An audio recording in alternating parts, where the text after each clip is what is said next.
अस्सलाम वालेकुम। मुकालमा YouTube channel में आप सभी का दिली खैर मकदम है। तो आप वीडियो को लाइक कीजिए, शेयर कीजिए, कमेंट कीजिए और चैनल को सब्सक्राइब कीजिए। तो चलिए आइए शायरी समझें इसकी तीसरी कड़ी।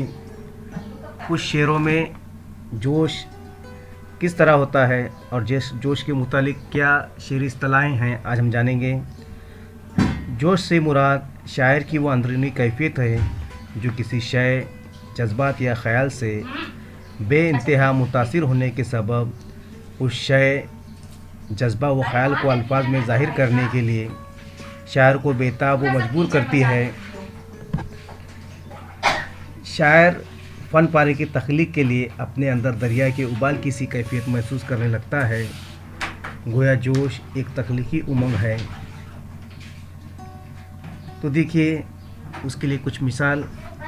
फिर दामन सबा में है मैखाना आजकल, फिर हर नफ्स है गर्दिश पैमाना आजकल, फिर अक़ल में है उनसर व वहशत की ख्वाजगी, फिर फ़कीर में है शौकत शाहाना आजकल। ये जोश के मुतालिक अशार भी हैं। तो शायर के अंदरूनी कैफियत, जज्बा ख़याल इस फ़न पारे में पाया जाता है। ये वीडियो आपको कैसा लगा ज़रूर कमेंट करके बताइए। अल्लाह हाफ़िज़।